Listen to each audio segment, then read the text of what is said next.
सलात बर मुहम्मद व आले मुहम्मद, अल्लाहुम्मा सल्ली अला मुहम्मद व अला आले मुहम्मद। वाक़या करबला इससे रिलेटेड नहीं है कि जी उनके ऊपर पानी बंद हो गया, उनके ऊपर जुल्म हुआ, कितने बंदे शहीद हुए, ये सेकेंडरी चीज है। असल चीज है करबला हुई क्यों, क्यों नबी इस्लाम की मेहनत को 50 साल के अंदर इस लेवल तक पहुंचा दिया गया कि हजारों सहाबा जिंदा हैं और नबी सल्लल्लाहु अलैहि वसल्लम की पूरी औलाद ज़बह कर दी जाती है।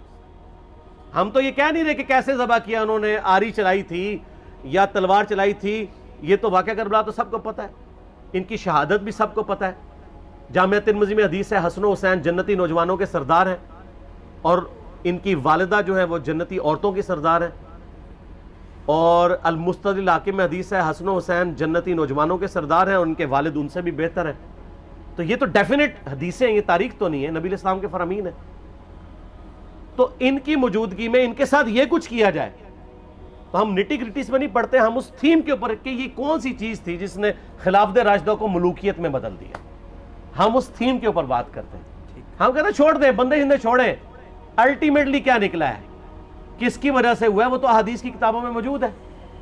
हम कब कह रहे हैं खुफिया कैमरे लगा गए जी किसने गोली, पहला तीर किसने चलाया, ये वो हम तो बता रहे किसके दौरे हुकूमत में हुआ और उनका अपना किरदार क्या था, उसको किस तरीके से ला के तख्त पे बिठाया गया, वो सारी की सारी चीज़ें तो सामने हैं। वो तारीख की किताबें नहीं है, हदीस की किताबें हैं।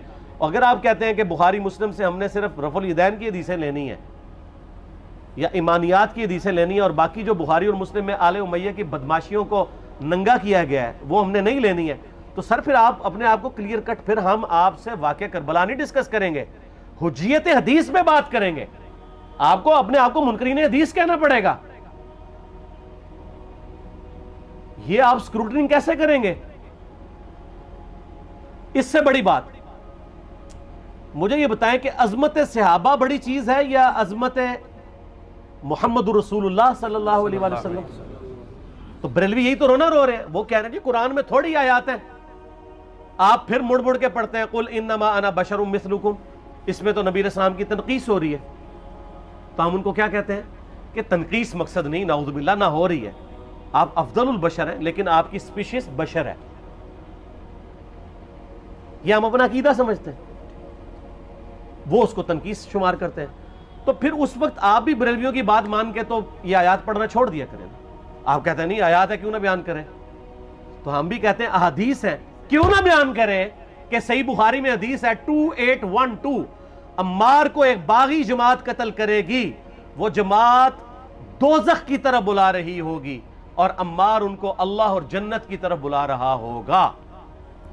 अब इसके नरगे में जो जो आता है वो आए, मैं अपने नबी से टक्कर ले लूं आप लोगों के मुंह का ख्याल रखते हुए कि मैं नबी इस्लाम को कहूं कि आपने क्यों ऐसी बात कर दी कि मौला अली के मुखालफीन को आपने दोज़ख की तरफ बुलाने वाली जमात कह दिया।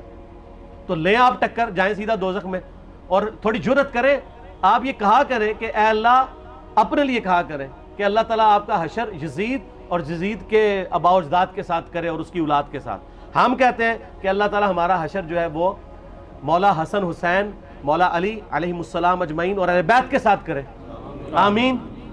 और आप में तो इतनी जुर्रत नहीं आप ये बात भी कर सके, क्योंकि इनको पता है।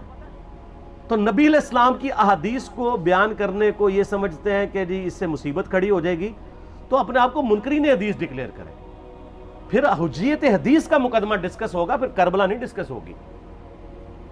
और ये टीवी पे भी आके मौलवी बैठे होते हैं, सुन्नियों के भी शियों के भी, मुड़ मुड़ के जी वो यजीद ने ये कर दिया। वो यजीद ने क्या किया है यार? वो तो सिस्टम का नुमाइंदा बन के आया जो पीछे से खराब था। यजीद को लेके बैठे हैं, यजीद यजीद यजीद यजीद, भाई पीछे से मामला खराब हुआ है। अगर नहीं यकीन आता तो ये बुखारी मुस्लिम की मैंने ऑलमोस्ट 200 से ज्यादा हदीस मेन स्ट्रीम की किताबों से अक्सर बुखारी मुस्लिम जमा किए, पढ़े। और सर मैंने तो इनको चैलेंज दिया, ये हदीसें पढ़ के ना अपने मिंबरों से सिर्फ इन हदीसों की तशरीह अपनी पब्लिक के सामने कर दें, नहीं कर सकते। तो फिर लानत के मुस्तहिक तो हो रहे हैं ना, हक छुपा के, और क़यामत दिन के मुंह पे लगाम डालिए। और फिर मुड़ मुड़ के कहते हैं नहीं जी वो कुछ चीज़ें ख़ास होती हैं वो वामो नास के सामने नहीं करनी चाहिए, वो सहाबा कराम भी बाज़ का ऐसी बातें पब्लिकली नहीं करते थे, मैंने इसके ऊपर बड़ा एक मेरा क्लिप है यूट्यूब पे, मौला अली से मुतालिक 5 झूठ, तो मैंने काफ़ी सारी चीज़ें उसमें डिस्कस की हैं।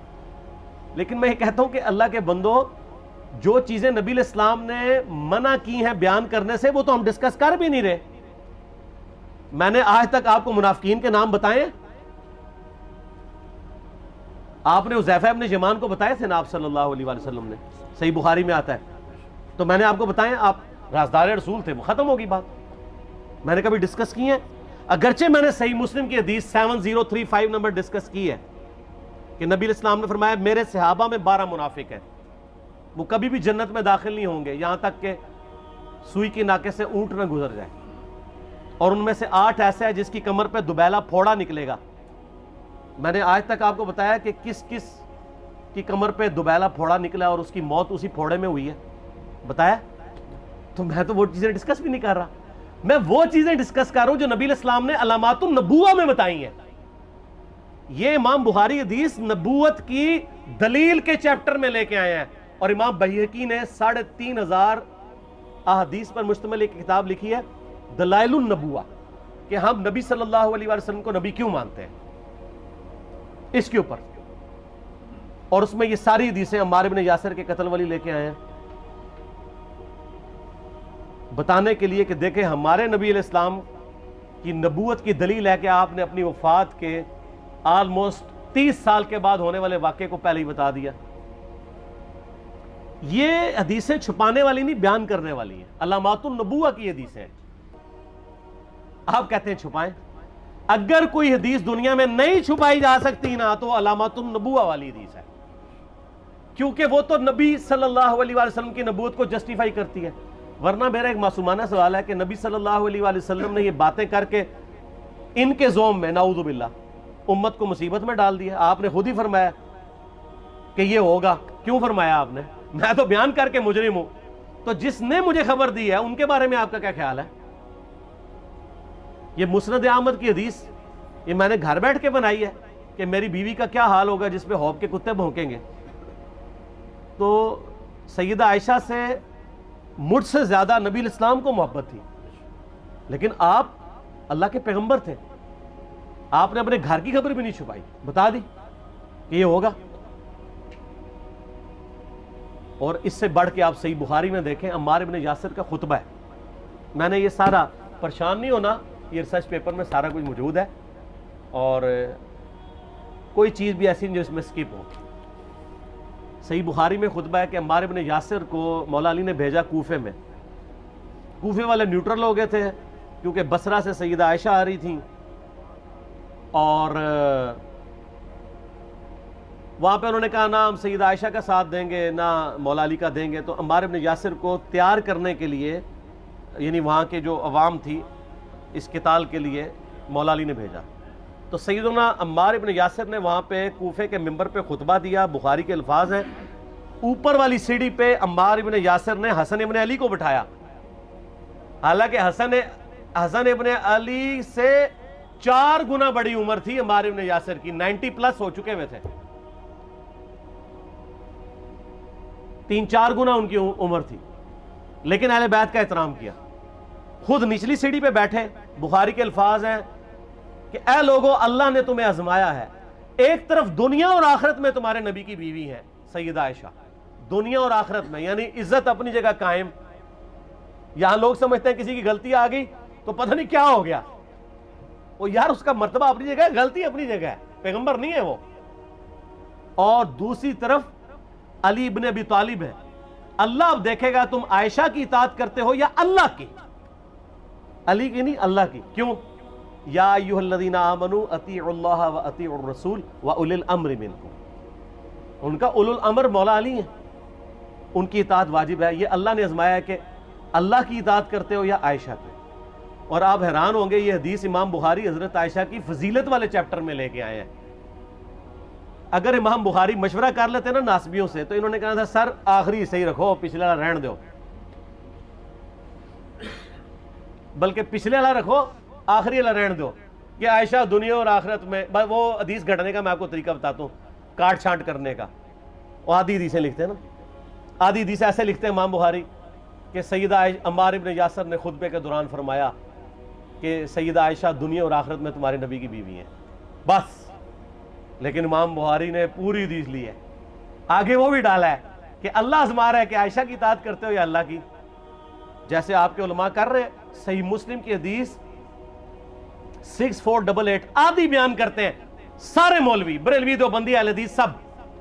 मेरे सहाबा को बुरा मत कहो, अगर तुम में से किसी ने ओहद पहाड़ के बराबर भी सोना खैरात कर दिया और मेरे सहाबा ने एक मुद यानी 600 ग्राम खैरात की, आधा किलो, उसके आधे को भी नहीं पहुंच सकता, बस। हालांकि ये मुस्लिम की हदीस स्टार्ट इससे होती है कि अब्दुर्रहमान बिन औफ को खालिद इब्न वलीद ने गालियां दी झगड़े के दौरान। हालांकि दोनों मुसलमान थे, दोनों सहाबी थे। आपने हजरत खालिद इब्न वलीद को बुला के डांटा, फरमाया तुम मेरे सहाबा को बुरा मत कहो। तो खालिद इब्न वलीद ने तो आगे से नहीं कहा हुजूर मैं भी सहाबी हूं। उनको पता था कि अब्दुर्रहमान बिन औफ ने उस वक्त इस्लाम कबूल किया जब इस्लाम का मतलब था मार, तकलीफ उठाना, और खालिद इब्न वलीद ने गोल्डन पीरियड में सुलह हुदैबिया के बाद इस्लाम कबूल किया। तो मैं, अब तुम लोग ये कर रहे हो, तुम लोग अगर ओहद पहाड़ के बराबर भी सोना खैरात कर दो, यानी सुलह हुदैबिया के बाद वाले लोग मेरे इनके बराबर नहीं हो सकते। और जो फतह मक्का पे माफी मांग के मुसलमान हुए हैं, तुलका, मुअल्लफतुल कुलूब, आले उमैया, उनका तो लेवल ही कुछ नहीं है। यहां तो खालिद इब्न वलीद के बारे में बात की जा रही है। और फिर वो मुअल्लफतुल कुलूब अपने जमाने में मेंबरों पे सब्बो शतम करवाएं सैयदना अली पर, तो सबसे पहले तो उनको कहना चाहिए जिनके बारे में हदीस थी कि तुम सहाबा को गाली मत देना। हमने तो खैर कभी दी भी नहीं है। और मैं ये आखिरी जुमला इनको ऐसा बोलता हूं कि जो इनके दिमाग तक ड्रिल कर जाएगा कि आले उमैया ने जो कुछ अपने दौर के अंदर सैयदना अली की गुस्ताखियां की हैं ना, हमने तो वैसी कोई एक गुस्ताखी भी आले उमैया के बारे में नहीं की है। मैंने आज तक आले उमैया के ऊपर बाई नेम किसी के ऊपर लानत की है? हालांकि ये मौला अली पे करते रहे, ये है लानती खुद हो गए ना। जब मौला अली पे लानत की तो लौट आई। मुस्नद अबी आला में सही सनद के साथ हदीस मौजूद है, मुस्नद अहमद में भी मौजूद है कि सैयदना अली को जिसने गाली दी उसने रसूलुल्लाह को गाली दी सल्लल्लाहु अलैहि वसल्लम। जब उम्मे सलमा ने कहा था, शेख जुबैर साहब ने इसको तहकीम में सही लिखा हुआ है फुट नोट के ऊपर, कि लोगों तुम्हारे मेंबरों पर रसूलुल्लाह को गालियां दी जाती हैं, तो उन्होंने कहा माज़अल्लाह हम कब कहेंगे, ऐसा नहीं हो सकता। तो उम्मे सलमा ने कहा तुम लोग अली और उससे मोहब्बत करने वालों पे गाली गलोच नहीं करते हो क्या? जबकि मैं नबी की बीवी कहती हूं कि सबसे ज्यादा रसूलुल्लाह से मोहब्बत, सैयदना अली से मोहब्बत नबी सल्लल्लाहु अलैहि वसल्लम करते थे। लिहाजा जब ये तुम कहते हो ना अली पर लानत, अली से मोहब्बत करने वालों पे लानत, तो ये लानत तो तुम नबी अलैहिस्सलाम तक लेके जा रहे हो, नाऊज़ु बिल्लाह। क्योंकि अली से मोहब्बत करने वाला तो पहले नंबर पे नबी सल्लल्लाहु अलैहि वसल्लम है। और फिर कहते हैं सब का मतलब तनकीद है। और ना, पुरानियां गल्लां, पुराने बाबे, पुराने बुजुर्ग, झूठे हो। सही मुस्लिम खोलो 6229 गदीर खुम से अगली हदीस, लान अल्लाहु अबद तुराब के अल्फाज है, मट्टी वाले अबू इब्ने अबी तालिब पर लानत, ये अल्फाज मौजूद है।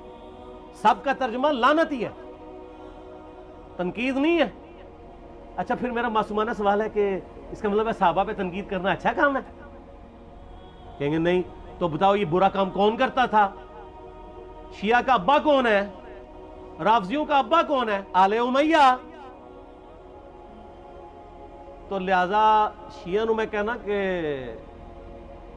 तुसी शेखैन के ऊपर बकवास और तबर्रा करने की बजाय ना आप लोगों को हकायक बताएं कि टूटी कमंद कहां। ये सब मुजरमीन आले उमैया है। और ये आले उमैया और बनु हाशिम की लड़ाइयां नबी इस्लाम की बेइज्जत से पहले चल रही थी, सदियों से चल रही थी। वो तो फिर अल्लाह ने बनु हाशिम को नबूवत के लिए चुना, तो इनको ये फिर जेलसी हजम नहीं हुई और वो चीज़ आगे चलती रही। खैर छोड़ दें, एक तल्ख टॉपिक है। सलात बर मोहम्मद व आले मोहम्मद, अल्लाहुम्मा सल्ली अला मुहम्मद व अला आलि मोहम्मद।